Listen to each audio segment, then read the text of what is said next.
Hello student, কেমন আছো তোমরা সবাই? আশা করি সবাই খুব ভালো আছো। তো আজকের ভিডিওতে খুব ইম্পর্টেন্ট একটা টপিক নিয়ে ডিসকাস করব।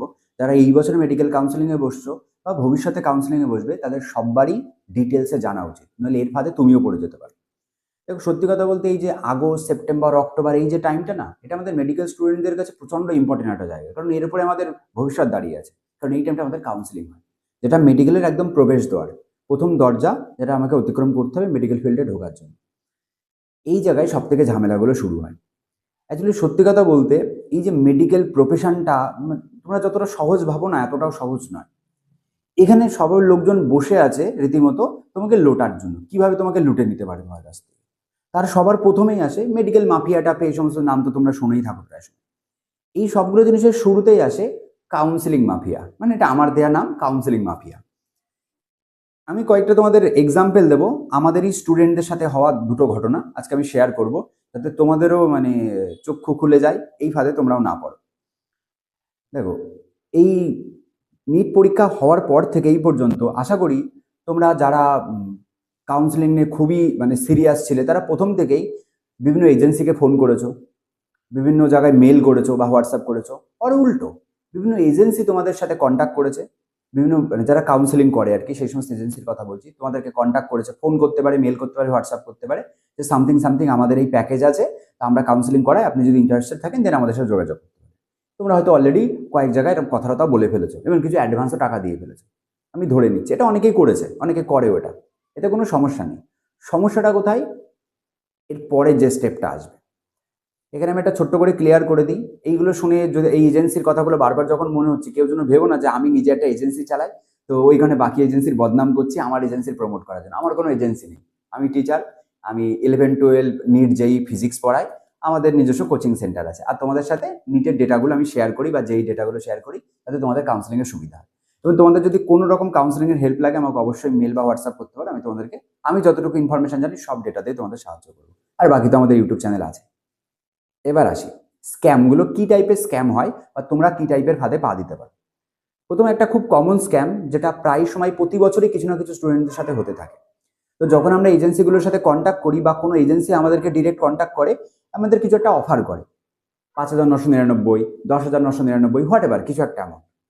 তুমি মোটামুটি তাদের সাথে কথা বললে, কনভিন্স হয়ে গেলে। আমি স্পেশালি এই কথাগুলো কিন্তু স্টুডেন্টদের থেকেও বেশি গার্জেনদেরকে বলতে চাইছি, কারণ টাকা পয়সা যেহেতু আপনারা দেবেন, গার্জেন পে করবে, অর্থাৎ গার্জেনের বেশি সিরিয়াস হওয়া উচিত এই জিনিসটা।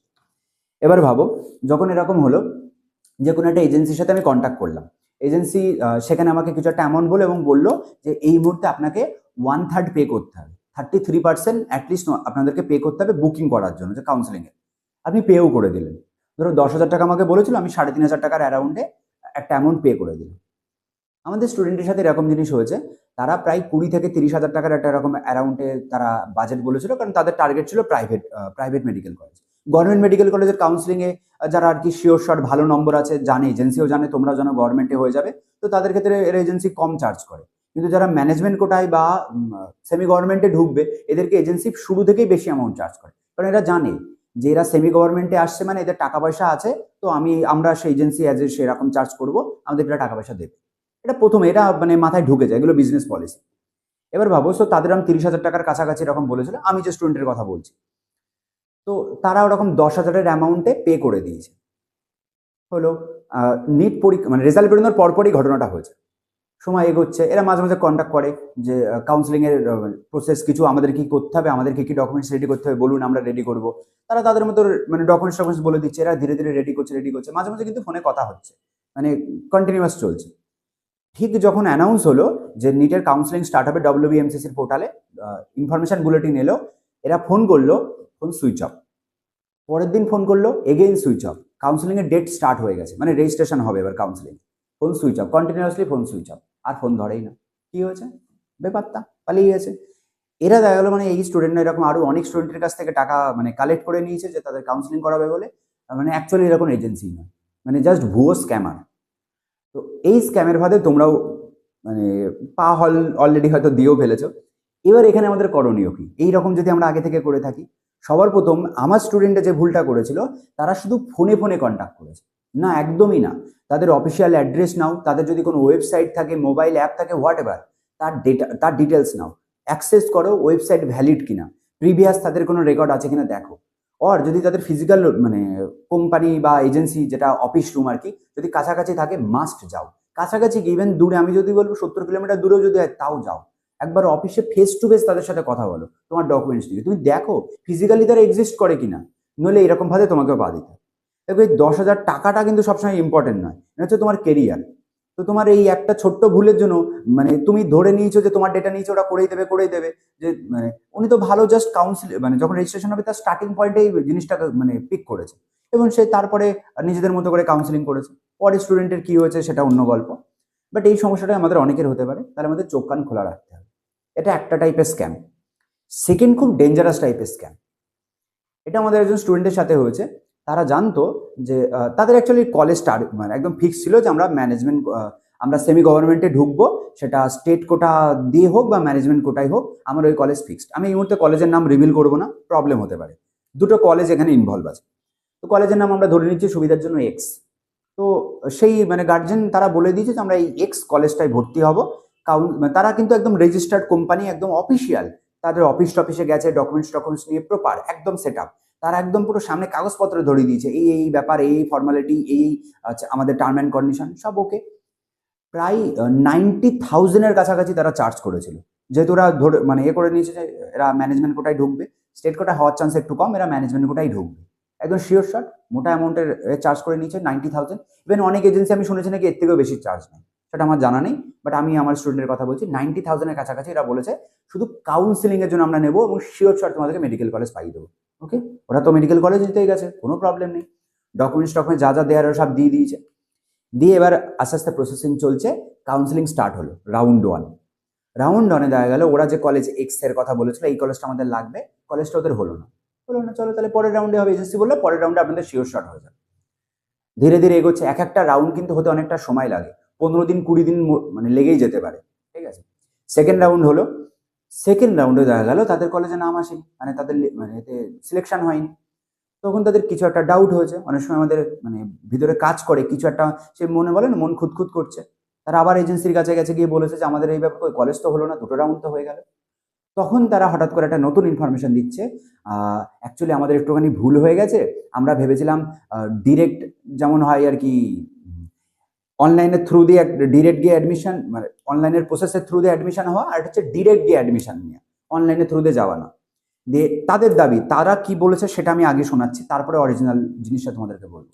তো তারা বলছে যে আমরা ভেবেছিলাম আমরা ডিরেক্ট গিয়ে অ্যাডমিশন করিয়ে দেবো, কিন্তু হঠাৎ করে দেখছি না গভর্নমেন্ট অ্যানাউন্স করেছে যে তুমি ম্যানেজমেন্ট কোটা পাও আর স্টেট কোটা পাও, তোমাকে অনলাইন কাউন্সিলিং এর থ্রু দিয়ে আসতে হবে। এই কারণে আপনাদের মানে কলেজটা হয়নি। আমরা কলেজের নামটা অ্যাকচুয়ালি ওরা যখন সেকেন্ড কাউন্সিলিং এর ফার্স্ট কাউন্সিলিং হয়েছে, ওরা যে এক্স কলেজটা চেয়েছিল সেই কলেজের নামই দেয়নি। তোমরা কাউন্সিলিং যদি একটু জেনে থাকো তাহলে ওখানে আমাদের একটা চয়েস ফিলিং করতে হয়, 1 2 3 4 করে কলেজের নাম তোমাকে চয়েস করতে হবে যে তুমি 1-এ কোন কলেজ, 2-এ কোন কলেজ রাখতে চাও।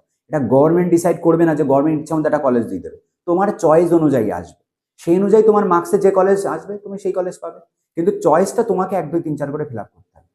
এজেন্সি ওদের ওই এক্স কলেজটা চয়েসে দেয়নি, কারণ ওরা প্রথম থেকেই মানে মানে মাইন্ডসেট করে নিয়েছে যে আমরা ম্যানেজমেন্ট কোটা যেহেতু ভর্তি করাবো, আমরা ব্যাক সাইড দিকে ডিরেক্ট অ্যাডমিশন করাবো, অনলাইনের থ্রু দিয়ে আমরা যাবোই না। এটা স্টুডেন্ট মানে গার্জেনকে এই কথাই বলেছে যে আমরা ভেবেছিলাম এটাই হবে, আমরা ডিরেক্ট গিয়ে অ্যাডমিশন করাবো অনলাইন বাদ দিয়ে, এই কারণে আপনাদের কলেজের নামটা দেইনি। কিন্তু এখন আমরা শুনছি গভর্নমেন্ট নাকি বলছে যে পুরোটাই অনলাইনের থ্রু দিয়েই হবে, অফলাইনে এইভাবে অ্যাডমিশন নেওয়া যায় না। তুমি এত বড় একটা এজেন্সি চালাচ্ছ, তুমি জানো না এটা এখন পুরো কাউন্সিলিং সিস্টেমটা অনলাইন হয়ে গেছে? এরা সব জানে, ইচ্ছা করে এটা করেছে। করে এবার ওদেরকে কি বললো, ওদেরকে বলছে তাহলে এই কলেজটা তো আপনাদের হলো না, আপনারা ওয়াই কলেজটা নিন। আরেকটা কলেজের ওরা নাম বলেছে, এই কলেজটা আপনারা নিয়ে নিন, এই কলেজটার নাম আমরা এই লিস্টে অ্যাড করে দিচ্ছি, রাউন্ড 3-তে আপনাদের শিওর শট হয়ে যাবে। এবারে এরা তো মোটামুটি বিপদে পড়ে গেছে, কারণ টপ কলেজগুলো তুমি ম্যানেজমেন্ট কোটা হোক আর মানে স্টেট কোটা হোক সেগুলো আগেই ফিল আপ হয়ে যায়। তো এই কারণে ফার্স্ট আর সেকেন্ড রাউন্ডে হয় না, থার্ড রাউন্ডে হওয়ার চান্স খুবই কম। এবার ওরা বললো ঠিক আছে, যেহেতু আমাদের উপায় নেই, বছর নষ্ট হচ্ছে, আমরা ওই ওয়াই কলেজটাই নেব। চলো নাম দেওয়া হলো কাউন্সিলিংয়ে থার্ড রাউন্ডে, এবং অ্যাক্সিডেন্টালি ওই কলেজে ওদের নাম এলো না। কি করে আসবে, রাউন্ড 3 মানে অলমোস্ট শেষের দিকে, তখন আর নামমাত্র কয়েকটা সিট পড়ে থাকে, তো সেখানে পাওয়ার চান্স খুবই কম। দিয়ে ওদের কলেজ হলো না, দিয়ে ফাইনালি কি হলো, পুরো ইয়ারটা নষ্ট। তারপরে রাউন্ডগুলো তার হয়নি। দিয়ে ওদের ইভেন এর মাঝখানে একটা ছোট্ট গল্প, স্যার এ তো নর্মাল গল্প গেল, ইন্টারেস্টিং করি গল্পটা। গল্পটা হচ্ছে যখন এই থার্ড রাউন্ডে ওরা কলেজের নাম দিল না, তখন ওরা বললো এই কলেজটা তো আপনাদের শিওর শট হয়ে যাবে, আপনারা কলেজের অ্যাডমিশনের জন্য তো টাকা পয়সা দিতে হবে, সেই টাকাটা এখন দিয়ে দিন, আমরা যেহেতু আমরা পুরোটা কাউন্সেলিং করাচ্ছি, আমরা কলেজের অ্যাডমিশন ফিস পে করে দেবো। তার জন্য ওদের কাছ থেকে প্রায় 20 লাখ টাকার কাছাকাছি অ্যামাউন্ট নিয়েছে। কারণ জানো প্রাইভেট কলেজগুলোতে তো 20, 30, 40 লাখও লেগে যেতে পারে ম্যানেজমেন্ট কোটায়। ওরা ইনিশিয়ালি অ্যাডমিশন বাবদ 20 লাখ টাকা মতো নিয়েছে, বাকি যেটুকু অ্যামাউন্ট এদিক ওদিক হবে ওরা মানে অ্যাডজাস্ট করে দেবে বলেছে। মানে এমন না যে টাকা মেরে দেবে আর কি, সেমন নয়, ওরা বলেছিল অ্যাডজাস্ট করে দেবো। দিয়ে যখন থার্ড রাউন্ডে আর কোনো কলেজ হলো না, এবার তাহলে টাকা ফেরত নিতে হবে। এবার বাবুরা খেলা দেখাচ্ছে যে টাকা ডিরেক্ট ফেরত দিচ্ছে না, ওরা ধানাই ফানাই করছে যে আমাদেরকে একটু টাইম দিন, আমরা টাকাটা দিয়ে দেবো, এই করে দেবো সেই করে দিয়ে 2 মাস 3 মাস 4 মাস হয়ে গেছে, 10 লাখ টাকা ফেরত দিয়েছে, বাকি রিমেনিং পোর্শন দেয়নি। সেটা কি হলো, কলেজ তো হলো না, সেটা তো ইয়ার নষ্ট হলো, তো সেটা আলাদা ব্যাপার। এদের এখন এক্সট্রা হয়রানি, এরা আবার কোর্টে গিয়ে কেস করেছে বাকি টাকা পাওয়ার জন্য। এখন ওরা সেই টাকা ধীরে ধীরে দিচ্ছে। মানে ওরা বেসিক্যালি কি করেছে, পুরো একটা ছক কষে নিয়ে বসেছিল যে এদেরকে পেয়েছি সহজ সরল মানুষ, পুরো মুরগি বানিয়ে দেবো।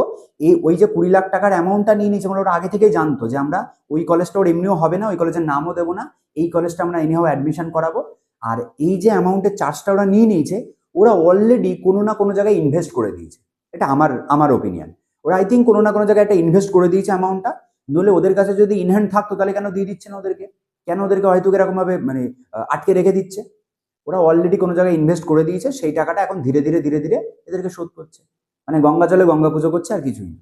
তো এইরকম স্ক্যাম তোমাদের সাথেও হতে পারে, ওই কারণে চোখ কান খোলা রাখবে। প্রতিটা কাউন্সিলিং এর প্রতিটা স্টেপ ওরা যেমন করছে, তোমার কাছে তো আইডি পাসওয়ার্ড নিশ্চয়ই দিয়ে দেবে, চেয়ে নেবে যে আমাদের কাউন্সিলিং এর সময় একটা আইডি পাসওয়ার্ড জেনারেট করতে হচ্ছে, আমাদেরকে বলুন, আমরা প্রতিটা স্টেপের পরে দেখবো যে আমাদের প্রোগ্রেসটা কি হলো। অবশ্যই দেখবে। মানে এরকম যদি অন্ধবিশ্বাসের মতো কোনো এজেন্সি, আমি দেখো কোনো এজেন্সিকে টার্গেট করছি না, আমার নিজের কাছে চেনা জানা এরকম অনেক এজেন্সি আছে যারা এরকম বলে যে আপনাদের স্টুডেন্টরা পাঠান, যে আমরা কাউন্সিলিং করিয়ে দেবো, এই করে দেবো সেই করে দেবো। আমরা সাধারণত করি না, আমাদের যে নিজেদের এখানে যারা স্টাফ আছে সো তাদেরকে দিয়ে আমরা আমাদের স্টুডেন্টদেরকে করিয়ে দিই। বাট এই জিনিসগুলো তুমি এজেন্সি, যে কোনো এজেন্সিতে করতে পারো, এজেন্সির থ্রু দিয়ে কাউন্সিলিং করা খারাপ এমনটা নয়, এবার তুমি নিজেও করতে পারো।